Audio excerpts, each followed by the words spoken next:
Career Cafe, a podcast to help you thrive in the professional world. Today's episode is on mastering the art of professionalism, navigating emails, phone calls, and voicemails.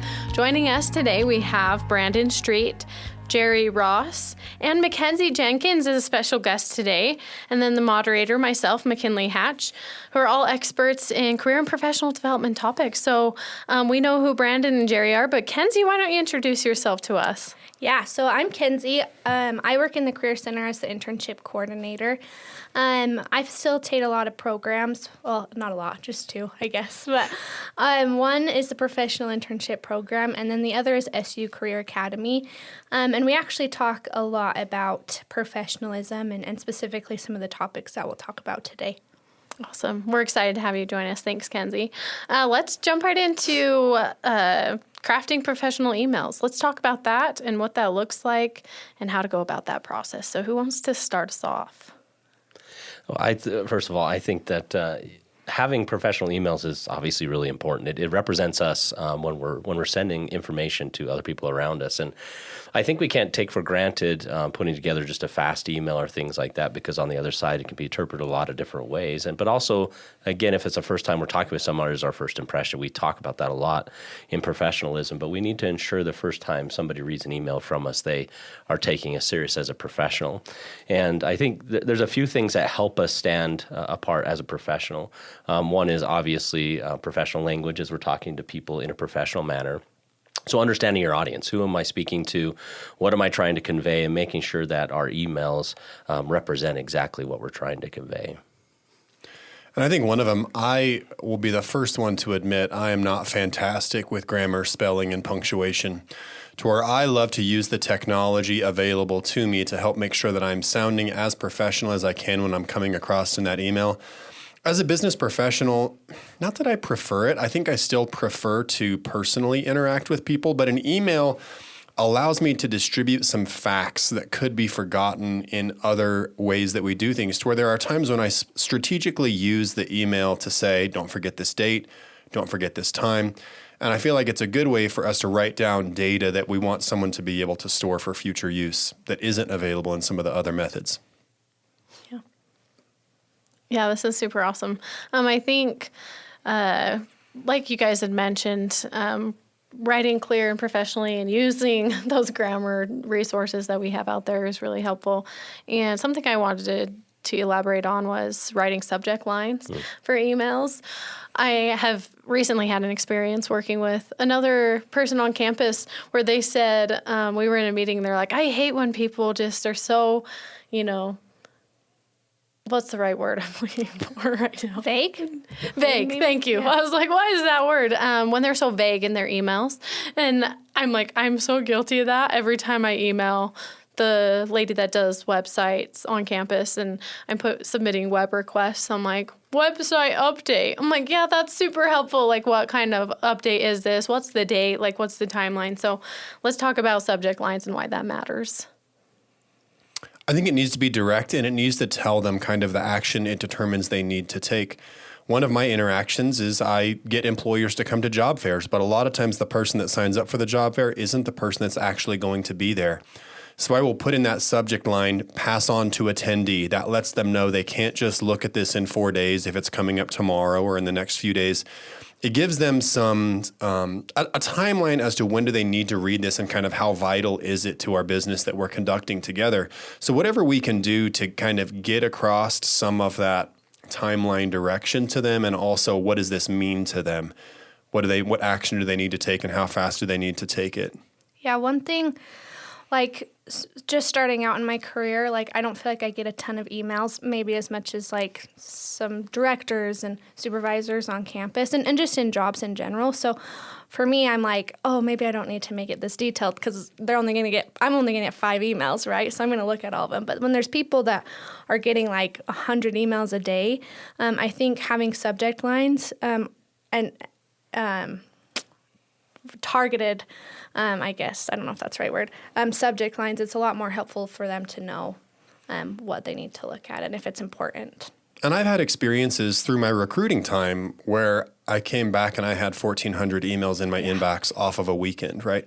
So what can you do to write something other than resume and close? Right? We know your resume is enclosed. Like, what can we do? Something like looking forward to working together, something that would attract, some attention to something that sets you apart if you're on that side of the job spectrum. I think is a great idea. Yeah. I want to talk a little bit more about the other parts of a resume. I think we didn't address a little bit as well.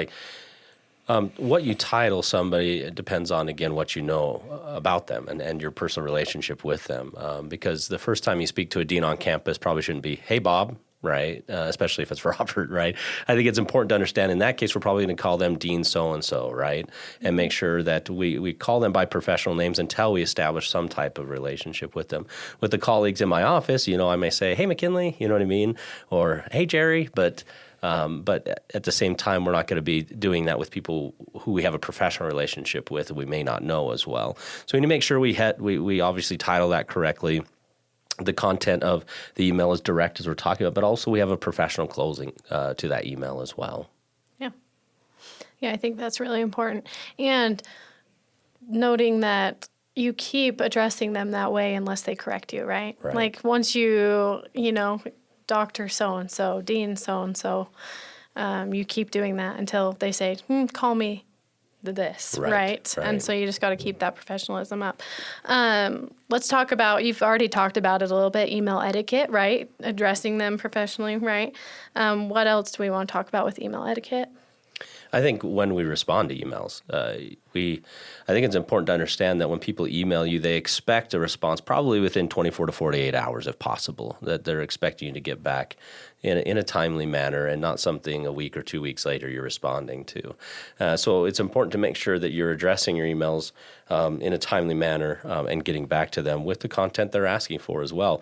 How many times have we sent an email and got a response and we're like, "That's not at all what I asked," right? And very quickly they understand you didn't read that email. So it's important to ensure that you read that email, respond in a timely manner with the content they're looking for. One of the tactics I've used is, say I'm sending an email and I have multiple things I need answered. I won't just give it one paragraph. I will strategically put lines in between different things that I need answered, hoping that they can understand those are separate topics and I would like separate answers received back with those. Also, something about etiquette is early on in my career, I found that my email signature that is available on my computer is different than what sends on my phone, right? Mm-hmm. So maybe we're at the early stages of our relationship with someone, and the first time we communicated was via computer, and they know who you are. The second time is via phone, and all they know is your email address. So making sure that we're sending consistent signatures between those two, or if it's coming from your phone, you also may include your name or phone number or whatever you need to keep that contact established, but make sure that you know the medium in which you're sending and how it's going to be viewed on their side. Yeah. I also think one other thing to note is staying away from like jargon and ha-ha and 1,000 exclamation points that I love to do. I swear every time I'm writing an email, I like put an exclamation point and then I'm like, oh my gosh, I have to go back and put a period in that spot, just because that's not as professional, right? So making sure no emojis. GIFs. Yeah, Brandon. Oh, you're saying no GIFs. My bad. I'm just kidding. But know your audience, know who you're sending it to, and if it's a professional email, make sure you're doing those things. Yeah, and I think what Brandon said earlier, too, is like the more you get to know them, like I know we've all sent each other gifts, but we work really closely together, and but I'm not going to send that to our vice president. Right. No way, right? And so, yeah, I love that. One last thing I wanted to talk about with email etiquette is if you're going to be out of town to put the automatic vacation responder and turn those on. I'm guilty.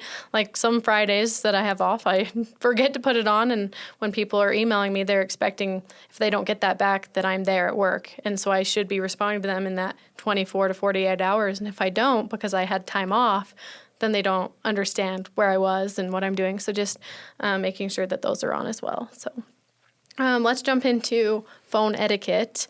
We've talked about email etiquette up to this point. Let's talk about phones, and then we'll dive into, voicemails later. But there's a lot that goes into phone calls, and it can make or break, a relationship with somebody on professional standards, right? So let's talk about that.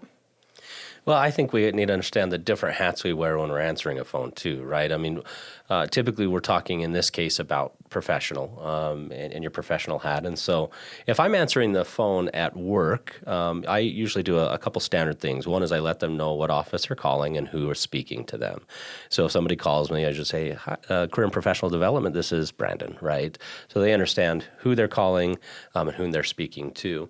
I think that's important because there's a lot of different departments on campus, right? And even different people within our office. And there could be times where they either call the wrong place or just tried a number, right? So that they know who we are. Also, the background. I'll be the first one to admit my kids are feral, right? So if I'm at home and I get a work conversation and I know this needs to be business, I'm sprinting away from them. So what can we do to put ourselves in a professional space also, right? To make sure that we don't have background things going on, that we're able to communicate effectively by getting away from some of those distractions that might happen to us on different things. When we're answering phone in a car, should we turn off the radio? Should we take a second to let the people in the car know, hey guys, I've got a serious conversation I'm going to have right now. Give me a couple of moments, please. So people are typically okay with waiting for an extra ring or two to be able to effectively communicate. Check your surroundings and make sure that we're putting ourselves into a positive light to where we can have effective two-way communication. Yeah, awesome. Thanks, guys. One thing I wanted to say as well was I know I've had this experience on campus and in other past jobs, and it always happens. And so I want to make sure our students are aware of it.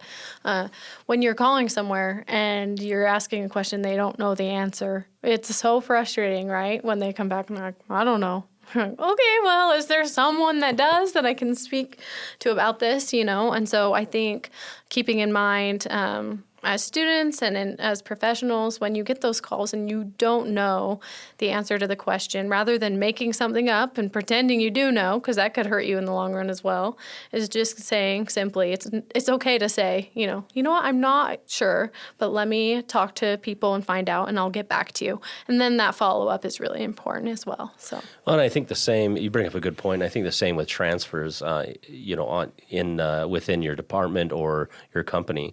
Sometimes we just like to say, oh, that's not my area, call so-and-so. But I think it's easier if you just help transfer that person. Customer service is higher when you say, let me just get you connected with them real quick, and you transfer them to that department. It makes it so much easier for them having to hang up, try to find the number, and so it's all about making sure that they have a good experience when they do call you.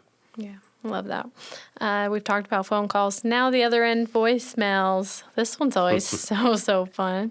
Let's talk about professional voicemails. What does that look like? It looks like setting one up. Yeah. First of all, right? Yes.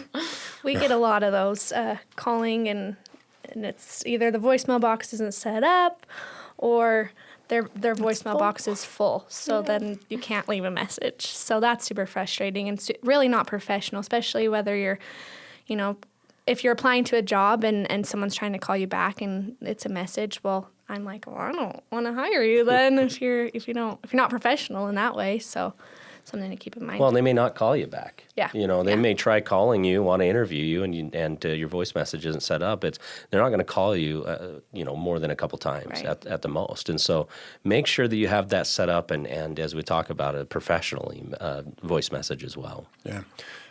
I would practice a voicemail prior to calling someone. So, of course, the hope is that they pick up a phone and we have a conversation. But if they don't, I would make a point to make sure that the message I was leaving had every bit of information they needed.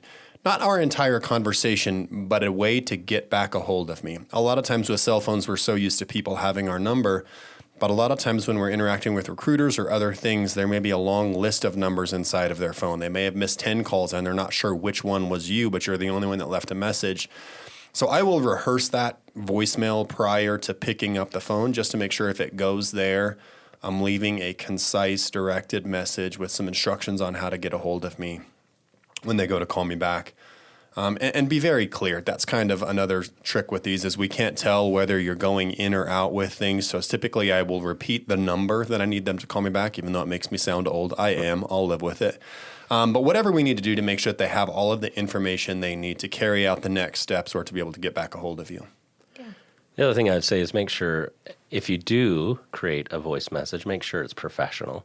Yeah. How many times you call those individuals where they say hello, and then you start talking, they say hello, and I fall for that every single time, every time, and I don't like it. It makes me mad.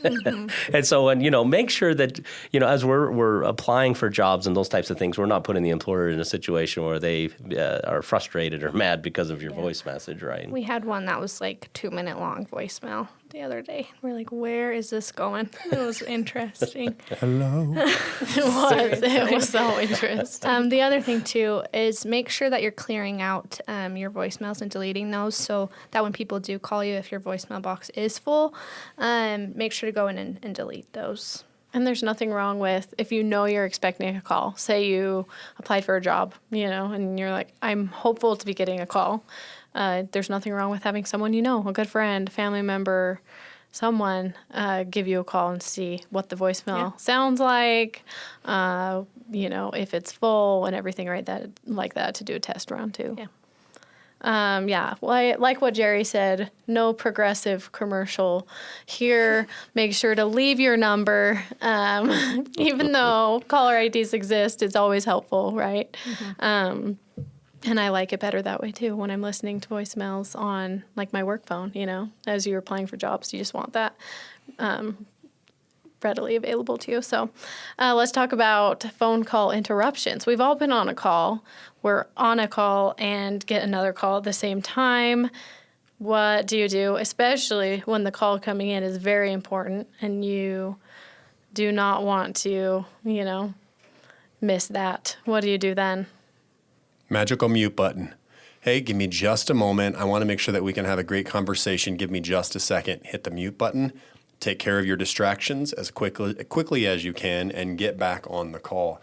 I think you're better off to put yourself into a quiet space than you are to try and deal with the two things at the same time. So I like muting the call I'm currently on till I can get things focused and back together. Or, gesturing towards the person that doesn't understand you maybe on the phone. There's multiple ways that we can tell people we need a few moments to take care of their additional need. And if we're getting a call while we're on a call, I think one thing we can do is tell the current caller, hey, listen, I'm getting a call. I need to take just one moment. Do you mind holding just a second? I'll get right back to you. And as you answer the phone, let the individual know you're on another call and how long it'll be before you can get back to them, but that you'll call them right back. And then get back on as quickly as you can with the other person. Don't leave them on hold a whole nother conversation while they're on hold. I think it's important to get back to the original caller as quickly as possible and allow the other caller that called in to say, hey, I'll be with you. I'll probably be able to call you in 3 to 5 minutes, Yeah. Awesome. Let's wrap up talking about handling challenging communication. I know we've all had, I like to say, awkward emails or phone calls where people are upset, especially in customer service-based, jobs. How do you handle those?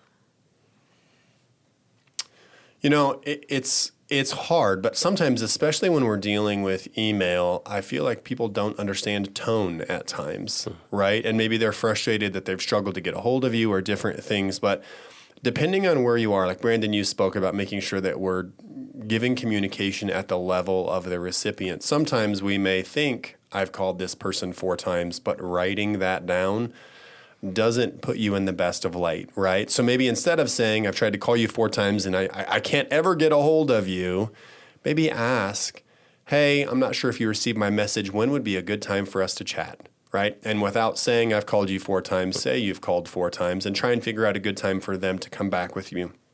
I feel like a lot of times when the situations turn challenging, it's just a communication effort. And what can we do to reevaluate how we're going with that communication and ask the recipient what's a good way to get a hold of them, especially when you're job hunting. Sometimes you are leaving multiple messages, multiple places, and you're frustrated that they're not calling you back. What can you do to try and narrow down a specific time inside of their schedule? And maybe you need to adjust for them to make that communication back.